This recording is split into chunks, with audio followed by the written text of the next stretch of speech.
ระพรหมเสนาบดีที่เลิศล้ำ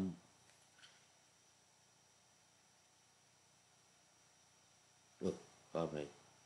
ที่ล้ำเลิศพระพรหมเสนาบดีที่ล้ำเลิศบุญก่อเกิดน้อยใหญ่ในพระศาสนางามภาพลักษณ์พิมพ์นิยมบ่มปัญญาเทิดรักษากษัตริย์ศาสตร์ชาติแผ่นดินท่านปกครองภาค7ในภาคเหนือท่านเอื้อเฟื้อวัดและบ้านงานท้องถิ่นบั้นพระเนนเป็นนักปราชญ์ฉลาดชีวินมีทักษะศาสตร์ศิลป์ดินเป็นดาวท่านอายุพัฒนมงคล80 ปีปฏิบัติดีบริสุทธิ์ดังบัวขาว80 ปีวิปัสสนาพาพร่างพราวยั่งยืนยงยืนยาวขาวบัวบุญจตุรพิษพรชัยได้บังเกิดสิ่งประเสริฐคุณูปการงานเนื่องหนุน80 ปีดีอบอุ่นอิ่มพิมพ์พระคุณท่านคำจุนกษัตริย์ศาสตร์ชาติแผ่นดิน80 ปีถึง100 ปีพิสุทธิศักดิ์เด่นประจักษ์ยิ่งนักปราชญ์ทั้งศาสตร์ศิลป์อาราธนาท่านอายุยืนชื่นชีวินโยมทั่วถิ่นเคารพศรัทธาสาธุเทินขอถวายความนอบน้อมแด่พระรัตนตรัยมีพระพุทธเจ้าเป็นต้นขอถวายความเคารพพระมหาเถระพระเถรานุเถระเจ้าคณะพระสังฆาธิการทั่วโลกมีพระเดชพระคุณพระธรรมเสนาบดีเจ้าคณะภาค7วัดพระธาตุดอยสุเทพเป็นต้นและขออำนวยพรแด่ท่านผู้ฟังท่านผู้ชมสาธุชนพุทธบริษัททั้งหลายมีคุณโยมกนกวันอินทานเป็นต้น วันนี้คุณโยมขอต้อนรับคุณโยมกนกวันอินทานเข้ามาสู่รายการตั้งแต่หัวรุ่ง เรียกว่าไก่ยังไม่ทันโหเพราะว่าตอนนี้ปะหน้าดำวาดยังไม่ทันเสร็จมาแล้ว คุณโยมกนกวันอินทานไอ้ดูโปรไฟล์แล้วแต่ลืมไม่จ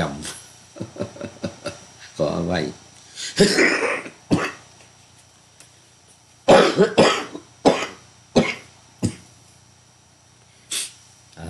ต้องขออภัยเป็นอย่างยิ่ง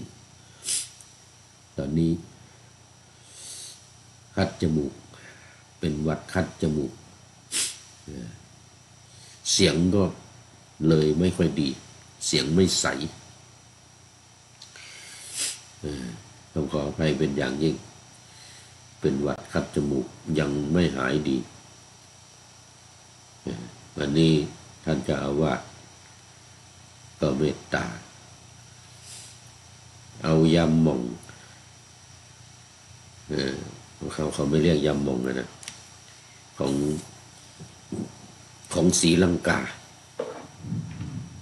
นี่ยามองของศรีลังกานี่ยามองของศรีลังกานี่นะคำว่ามองนี่มันเป็นชื่อเป็นชื่อยามองของบ้านเราที่เขาเรียกบามนี่นะสิดดาเลปักว่านะ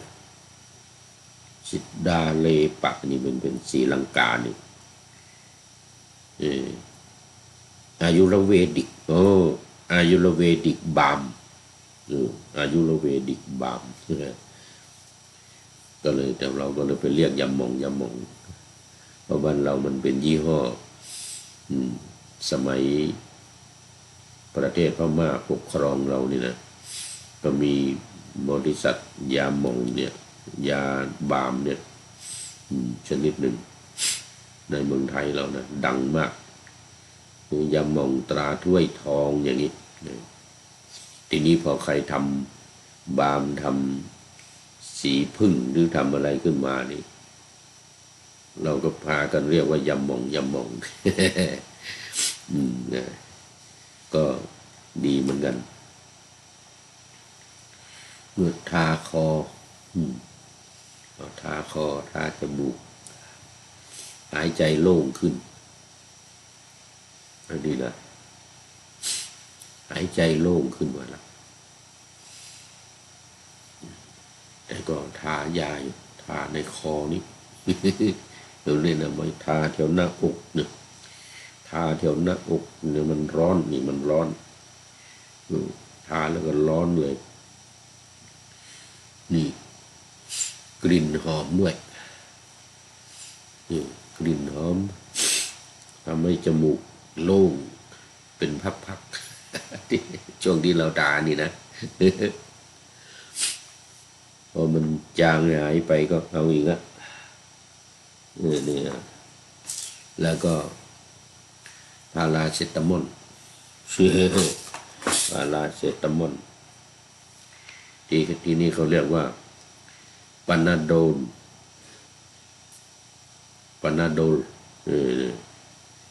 500 กรัม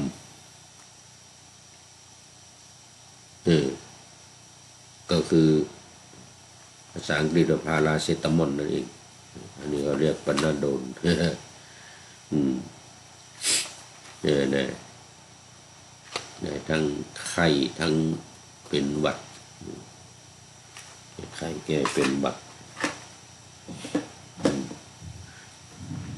แล้วก็พอปะทะประทัง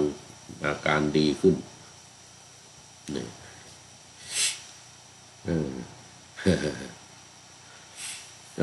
คุณโยมกนกวรรณอนุโมทนา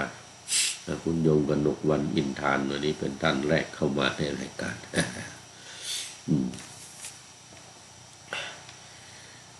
รายการธรรมทัศน์วันนี้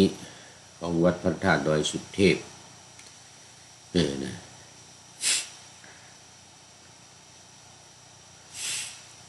ออกอากาศทางสถานีวิทยุวปท2จังหวัดเชียงใหม่มีร้อยเอกจำนงปัญญาวัฒโนเป็นหัวหน้าสถานีและอาตมาภาพพระครูปริยัติยานุศาสตร์เป็นผู้บรรยายเป็นประจำทุกวันเวลา 7:30 นาทีถึง 8 นาฬิกาต้องขอไป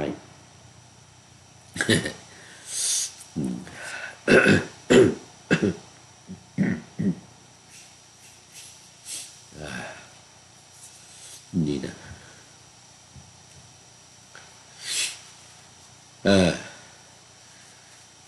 วันนี้ก็บันทึกเสียงล่วงหน้ามาจากวัดเ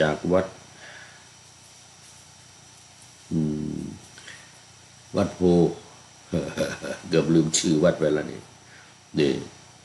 ศูนย์ปฏิบัติธรรมของวัดพระธาตุดอยสุเทพนี่นะศูนย์ปฏิบัติธรรมของวัดพระธาตุดอยสุเทพเดี๋ยวเอาบามยำมองเนี่ยใส่กระดาษนี้ไว้ เวลามันดมมาเข้าจมูกมันจะได้นี่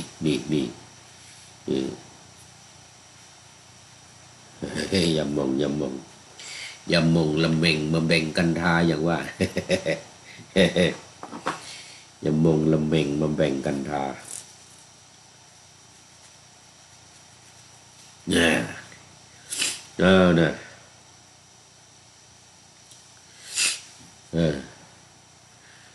ความจริงก็ท่านเจ้าอาวาสก็บอกว่าท่านอาจารย์ดร.อันดรุสกิตายานโนเจ้าอาวาสก็บอกว่าโอ้พักผ่อนเนอะเรเวเรนเวเนระบบเหมือนกันเวเนระบบพักผ่อนเหมือนกันแต่มันพักผ่อนยังไม่ได้ต้องเร่งทำรายการล่วงหน้าทำรายการล่วงหน้าไว้เผื่อวันเสาร์อาทิตย์ที่จะถึงนี้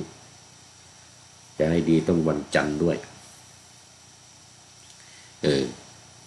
เพราะว่าจะเดินทางไปวันนี้เดินทางแล้วนี่ ประเทศลิทัวเนียไปเยือนประเทศใกล้เคียงในยุโรปในเชงเก้นวีซ่าที่ไปได้กันก็ต้องคืนตั๋วตอนแรกก็ซื้อตั๋วไปลวดไปโปแลนด์ด้วยไปโปแลนด์ด้วยโปแลนด์มอลโดวาแต่ว่าต้องคืนเพราะว่าไปไม่ได้แล้วตอนนี้เอาปิดชายแดนโปแลนด์ปิดชายแดนเลยเข้าไม่ได้ต้องถอนไปถึงเลยก็จะไปแค่ลิทัวเนียเนี่ยนะลิทัวเนียวันอาทิตย์นี้ก็กลับละไป 2-3 วันก็พอนะมาเข้าสู่เนื้อหาสาระของธรรมะกันเลยโอเอวิหารลายมานานนะนี่นะ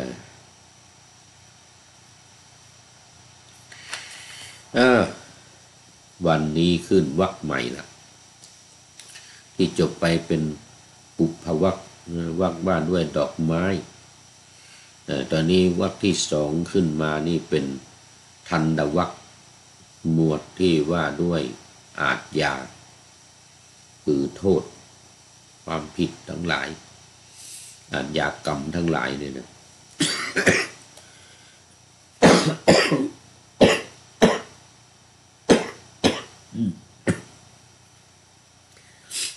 ขอไปอาทยากรรมทั้งหลายทันดวรรค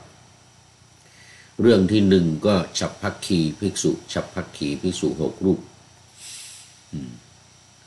นักเรงภิกษุนักเรงชอบเกะกะเก่งก้างรบกวนคนอื่นชอบทำผิดวินัยเป็นต้นเหตุต้นบัญญัติสิกขาบทเยอะแยะเลยภิกษุฉัพพคีนี่นะอยู่ที่เชตวันนี่แหละวัดใหญ่ของพระพุทธเจ้านี่แหละวัดใหญ่ก็อย่างว่ามันก็มีทั้งดีทั้งไม่ดีดีมากดีน้อยไม่ดีมากไม่ดีน้อยนี่ตั้งแต่สมัยโบราณมาละพระแนวนี้นะเพราะว่ายังเป็นปุถุชนคนธรรมดาเข้ามาบวชก็ไม่ละนิสัยเดิม พระพุทธเจ้านี่เดือดร้อนต้องคอยบัญญัติวินัยเนี่ย45 ปีของพระนี่มี270 ข้อวินัยนี่นะแสดงว่าทำความผิดกันถึง270 ครั้งทั้งความผิดที่เริ่มต้นเป็นอธิกรรมิกะนี่นะทั้งความผิดที่ซ้ำสองซ้ำสามตามเข้ามาก็รวมกันแล้วเนี่ย270ทั้งอาบัติหนักอาบัติเบานะตั้งแต่ปาราชิกลงมาจนถึงทุกกฎทุกภาสิทธิ์ทุกนับใจทุกกฎทุกภาสิทธิ์นี่นะ270 ข้อแต่ยังน้อยกว่าภิกษุณี ภิกษุณีนี่บวชเข้ามาในภายหลังโอ้ยิ่งกว่าฉัพพคีภิกษุ6 รูปนี่นะทั้งดื้อทั้งซนผู้หญิงนี่ดื้อกว่าผู้ชายนะซนด้วยทำอะไรโมโหเอามาบวชแล้วเนี่ยยิ่งภิกษุณีสามเณรีหนุ่มน้อยสาวๆนี่นะโอ้โหน่าดูเลยจีดน่าดูจีดน่าดูเลยนะ311 ข้อวินัยปาราชิกก็เพิ่มจาก4ของภิกษุนี่นะเป็น7 ข้อนะปาราชิกของภิกษุณีรู้สึกว่า7 ข้อนะสังฆาทิเศษนี่13 ข้อของภิกษุนะสังฆาทิเศษ13 ข้อภิกษุณีนี่18 ข้อนะภิกษุณีมี18 ข้อระดับสังฆาทิเศษนี่นะระดับปาราชิกนี่4 ข้อของภิกษุของภิกษุณีนี่7 ข้อ7 เรื่องเพิ่มขึ้นมาอีก3 เรื่องต้องบัญญัติเป็นปาราชิกเลยเช่นเข้าไปบ้านตอนกลางคืนนี่นะผู้หญิงภิกษุณีเนี่ยนะโอ้มันเป็นปาราชิกเลยบัญญัติเป็นปาราชิกเลยพอเข้าไปแล้วเข้าไปบ้านมันมีเป็นภิกษุตัวเองเป็นภิกษุณีมันมีผู้ชายมีอะไรก็ต้องสันนิษฐานกันว่ามันจะต้องมีเรื่องเพศสัมพันธ์นี่แหละนะดังนั้นก็มันพอมีเรื่องเกิดขึ้นแล้วก็ทรงบัญญัติเป็นในปาราชิกเลยใครเข้าไปยกเว้นอธิกรรมิกะนะเดี๋ยวรูปต่อไปภิกษุณีรูปต่อไปเข้าไปบ้านตอนกลางคืนคนเดียวเนี่ยนะปาราชิกเลยแสดงว่าเจตนาไม่ดีแล้วก็ไปแล้วแสดงว่าผิดจะต้องผิดนี่เรื่องเพศสัมพันธ์แน่นอนถ้าไม่งั้นไม่เข้าไปตอนกลางคืนไปรูปเดียวนี่นะยกเว้นว่ามีความจำเป็นไปกัน2 รูป 3 รูปนี่ไปกัน2 รูป 3 รูปเช่นไปขอยาเวลาไม่สบายเจ็บป่วยอะไรนี่นะไปหาหมอมันต้องเข้าไปบ้านหาหมอกลางบ้านต้องไปกัน2 รูป 3 รูปถ้าไปรูปเดียวแม้จะไปหาหมอหรือจะไปอะไรนี่ก็ปาราชิกเลยไม่ได้เนี่ยไม่ได้ต้องไปกัน2 รูป 3 รูปเราก็ไปหาหมอนะไม่ใช่ว่าเข้าไปในบ้านตอนกลางคืนมืดไปตอนมืดเข้าไปบ้านแล้วก็หายหวำเข้าไปในบ้านของคนเนี่ยนะโดยไม่รู้ว่าไปทำอะไรเลยนะปาราชิกเนี่ยปาราชิกเนี่ย นี่อย่างนี้เป็นต้น อย่างนี้เป็นต้นสิกขาบทจึงเยอะของภิกษุณีเนี่ย311 ข้อนะโอ้นี่เพิ่มจาก270ไปอีก311นี่311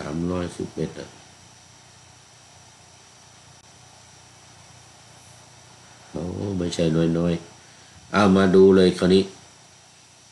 ภิกษุนักเลง6 รูปเนี่ยกาเก๋อยู่ในเชตวันเลยนะแล้วมีชุด17 รูปนี่ก็เป็นอีกชุดหนึ่งละอีกแก๊งหนึ่งเหมือนกันเลยนะอีกแก๊งหนึ่งแต่ว่าดีแก๊งนี้ดี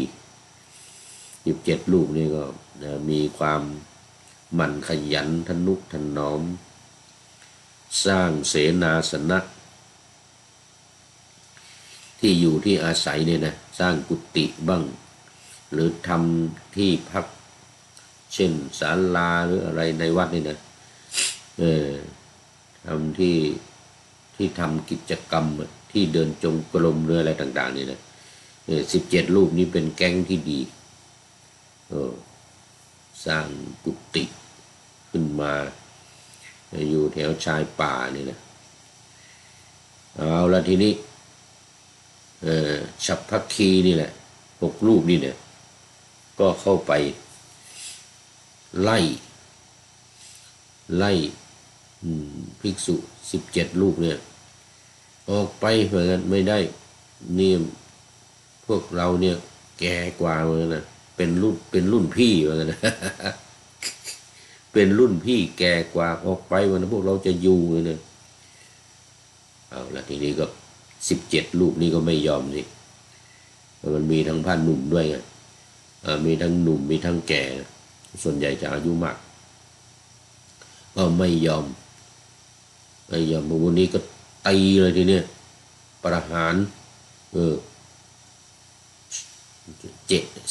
6 รูปนี่นะ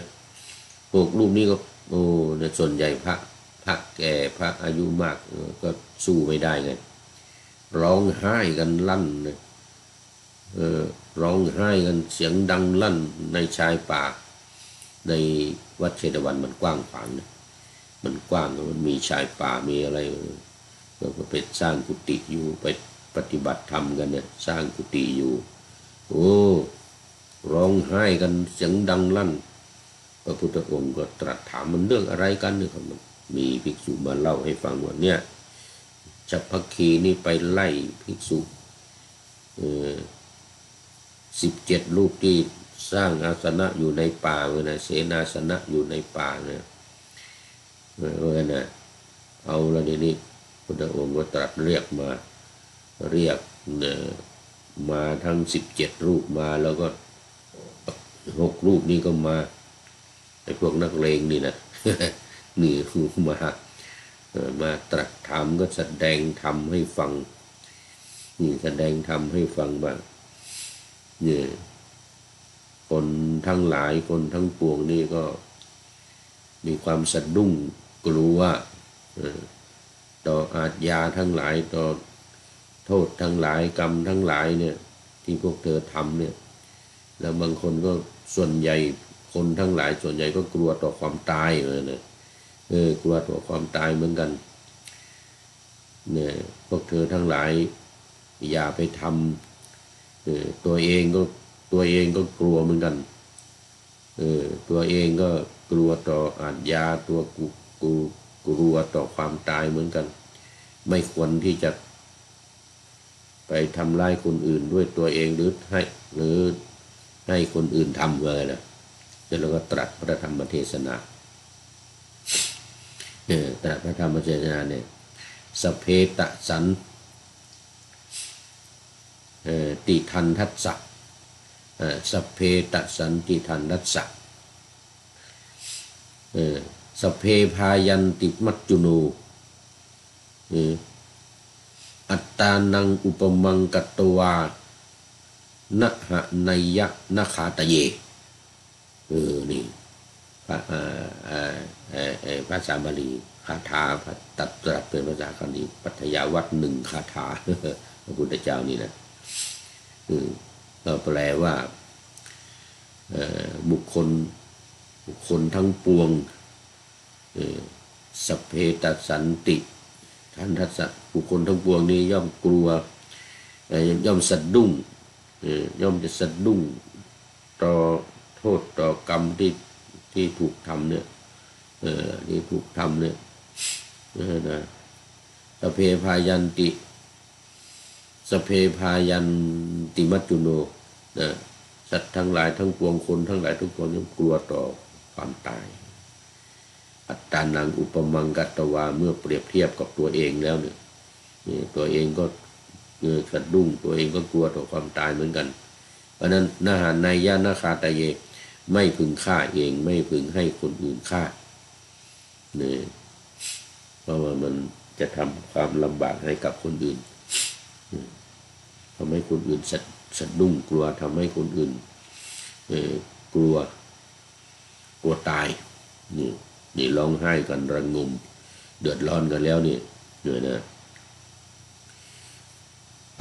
จบพระธรรมเทศนาคนทั้งหลายก็บรรลุธรรมกันโสดาบันเป็นต้น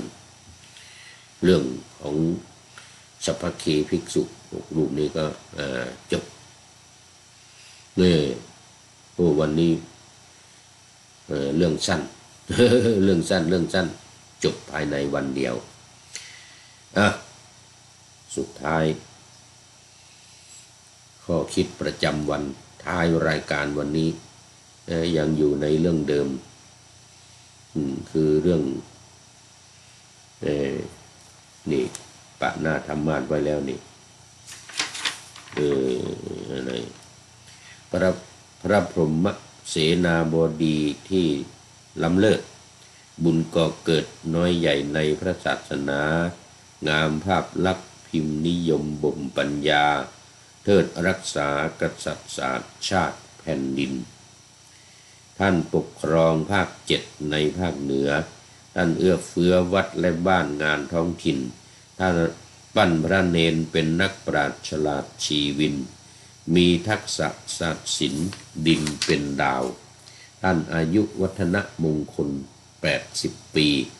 ปฏิบัติดีบริสุทธิ์ดังบัวขาว80 ปีวิปัสสนาพาพร่างพราวยั่งยืนยงยืนยาวขาวบัวบุญ เป็นต้นเลยนะ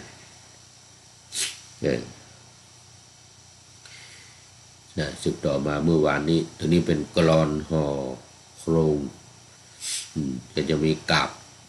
ยานีหน้า5หลัง6เนี่ยห่อโครงก็หมายถึงว่ากาบที่ว่าไปเมื่อวานเนี่ย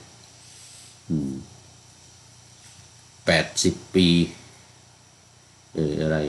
80 ปีปกป้องปราการบุญ80 ปีที่คุณครบถ้วน80 ปีจิรมนูญ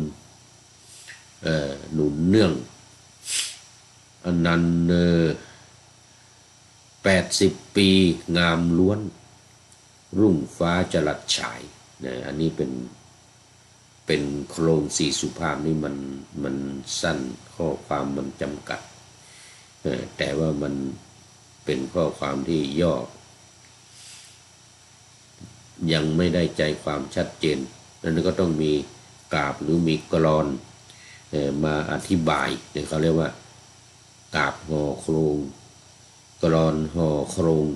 นี่นะดังที่ว่าในวันนี้เนื่องใน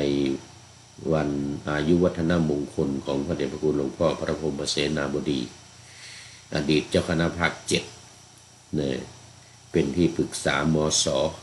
คือกรรมการมหาเถรสมาคมและพระเดชพระคุณหลวงพ่อพระธรรมเสนาบดีที่มีอายุวัฒนมงคลครบ76 ปีเมื่อวันที่2 กันยายนที่ผ่านมาและพระเดชพระคุณหลวงพ่อพระราชโพธิวรคุณมีวรหรือเปล่านะโพธิคุณพระราชโพธิคุณ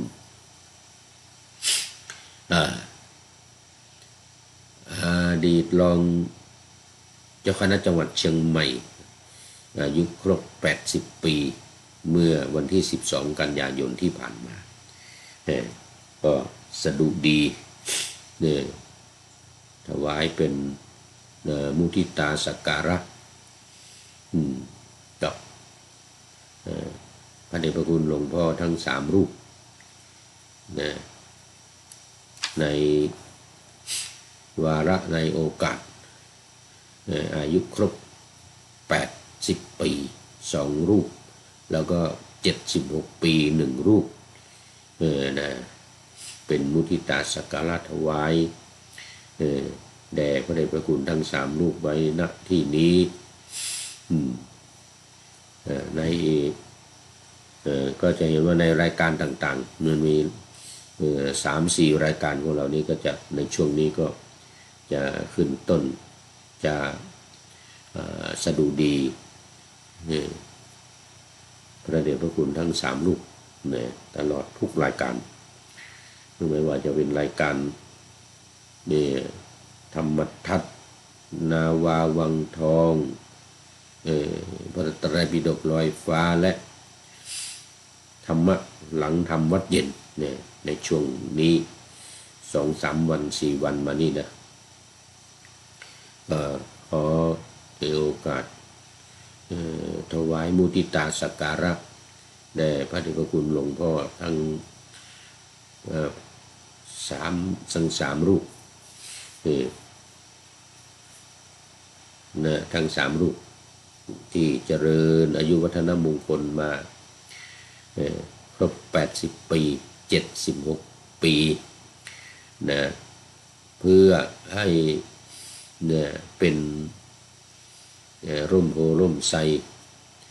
ปกครองพระสงฆ์ในหนเหนือในภาคเหนือโดยเฉพาะภาค7ของเรานี้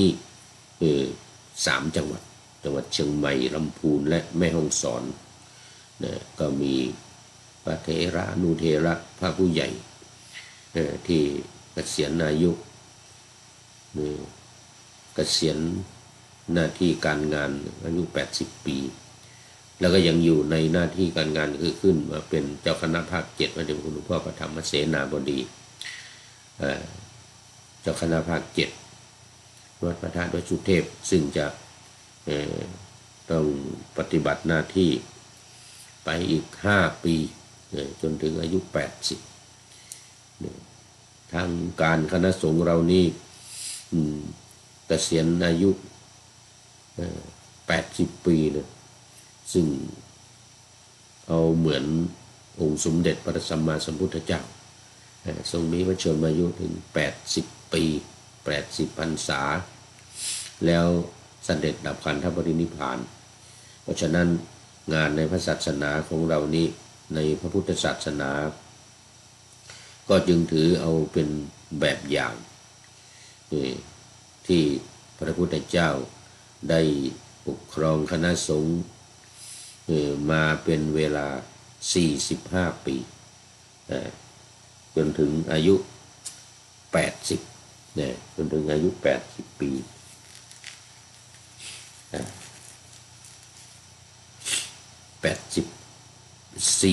พรรษา80 ปีแล้วก็พระสงฆ์เราในปัจจุบันนี้ถ้านับบวชตั้งแต่อายุ20 ปีมานี่นะจนถึง80ก็จะมีอายุถึง60 ปีนะในการปกครองคณะสงฆ์ในการทำหน้าที่ในพระพุทธศาสนาโดยเฉพาะในประเทศไทยของเรานี่ก็ถึง80 ปี80 ปีถึงอายุ80กันจึงเกษียณยกเว้นผู้พูดนี่60 ปีเกษียณตัวเอง60 ปีก็ลาออกเขาเรียกเออร์ลี่60 ปีนะอายุ60 ปีก็เกษียณตัวเองออกมาโดยเจริญรอยตามพระพุทธเจ้าเหมือนกันแต่ว่านู่นสมัยเป็น โพธิสัตว์เป็นพระโพธิสัตว์ที่บำเพ็ญตนดำรงอยู่ในหน้าที่การงานนี่นะบั้นปลายของชีวิตพระโพธิสัตว์ก็จะลาแม้เป็นกษัตริย์บางทีเป็นกษัตริย์เป็นเจ้าเมืองนี่นะก็ลาออกไปบวชนี่เป็นพ่อบ้านแม่บ้านเป็นขหบดีเป็นเศรษฐีมหาเศรษฐีก็ไหนก็ตามมีเงินมีทองมีลูกเต้าหลานเหลนอะไรก็ตามเนี่ยบั้นปลายชีวิตอายุ60-70หรือแล้วแต่อายุไขนะ20,000 ปี40,000 ปีนี่นะถ้าเหลือตนเท่าแก่มาจะเหลือสัก10,000-20,000 ปีก็ตามอย่างอายุ80,000 ปีเนี่ยพระโพธิสัตว์ที่บำเพ็ญบารมีในสมัยอายุ80,000 ปีเนี่ยนะก็ถ้าได้สัก60,000เนี่ยก็ลาออกละไม่ว่าจะเป็นกษัตริย์หรือว่าจะเป็นแค่ข้าบดีพ่อบ้านแม่บ้านอะไรก็ตามก็ลาลูกลาเมียลาอะไรจะออกบวชออกบวชบำเพ็ญบารมีเพื่อตัวเองบำเพ็ญบารมีเพื่อตัวเองนี่เป็นปฏิปทาของพระพุทธเจ้าเรานี่แหละทุกๆพระองค์ทุกๆพระองค์เป็นอย่างนั้นหมดเนี่ยช่วงที่บำเพ็ญบารมีเป็นพระโพธิสัตว์นี่นะเราเรียกกันว่าพระโพธิสัตว์บำเพ็ญบารมี ดังนั้นเราเนี่ยเมื่ออายุมากแล้วไม่ไหวในการทำงานหรือทำงานมามากแล้วทำงานมามากแล้วนี่อย่างผู้พูดนี่ทำงานมาจนถึงอายุ60เนี่ยเริ่มมาตั้งแต่อายุ36 36 ถึง 60 ปีก็ทำงานมามากกันนะนี่อยู่ในกิจการงานคณะสงฆ์มา25 ปี24 ปี25 ปีทั้งหน้าที่การงานในมหาวิทยาลัยแล้วก็ทางงานของคณะสงฆ์ตั้งแต่เจ้าอาวาสเป็นต้นขึ้นไปนี่พอเกษียณอายุจากมหาวิทยาลัยเนี่ย60 ปีก็เลยลาออกหมดเลยทำตอนนี้ก็บำเพ็ญบารมีเพื่อตัวเอง80%เลยเหลืองานส่วนรวมงานวัดวาอารามงานอะไรต่างๆเนี่ยอย่างตอนนี้นี่20% เพื่อคนอื่น80% เพื่อตัวเองเหมือนพระโพธิสัตว์ทุกๆพระองค์พระพุทธเจ้าทุกๆพระองค์จะเป็นอย่างนี้หมดพระพุทธเจ้าพอบรรลุแล้วก่อนจึงทำเพื่อคนอื่น80%เหลือเพื่อตัวเอง 20%อาจจะ80-90%หรือบางที 100% เลยเหลือตัวเองจะแทบจะไม่มีเลยแต่ว่าทำเพื่อคนอื่นอย่างเดียวเลยหลังจากตรัสรู้เป็นพระพุทธเจ้าแล้วเนี่ยนะฉะนั้นแต่ก่อนหน้าที่ยังไม่ได้ตรัสรู้ยังไม่ได้เป็นพระพุทธเจ้านี่นะก็จะบำเพ็ญเพื่อตัวเองเนี่ย80%ตอนบั้นปลายของชีวิตนะเบื้องต้นก็อย่างว่าเลยนะเพื่อคนอื่นก็80%เหมือนกันเพื่อตัวเองแค่20แต่พอเท่าแก่มาแล้วเนี่ยในบั้นปลายของชีวิตก็จะ80-90%เพื่อตัวเองดังนั้นผู้พูดอาตมานี่ก็เจริญรอยตามพระพุทธเจ้าทุกๆพระองค์เจริญรอยตามพระโพธิสัตว์ทุกๆพระองค์เอาละตอนนี้หมดเวลาทุกไปทุกมาหมดเวลาคุณโยมกนกวันอินทานก็เนี่ยเป็นท่านแรกแล้วก็เป็นท่านสุดท้าย เพราะว่ามันดึกแล้วตอนนี้ในเมืองไทยนี่ก็ตี 1แล้วนี่เนี่ยตี 1:27 นาทีแล้วแต่ที่นี่ที่ เอสโตเนียนี่ยังแค่3 ทุ่ม 27 นาทีเอาแล้วตอนนี้หมดเวลาก็ขอนำโมทนากับคุณโยมกนกวันอินทานแล้วก็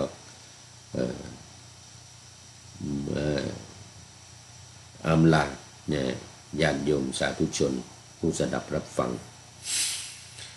ไปขอนำรายการธรรมะทัดไปก่อนแล้วจะย้อนมาใหม่ในวันหลังเพื่อให้ท่านทั้งหลายได้รับฟังพระธรรมเทศนังเหมือนดังเดิมเป็นธรรมะในพระไตรปิฎก3ธรรมบทอันงดงามบรรยายเสริมอธิบายใจความเหมาะมาต่อเติมยกนิทานดั้งเดิมเสริมบทธรรมขอทุกท่านสุขกายสบายใจปรารถนาสิ่งใดอันเลิศล้ำจงเพิ่มพูนตามบุญงามและตามกรรมที่ได้บำเพ็ญไว้ทุกประการขอเจริญพร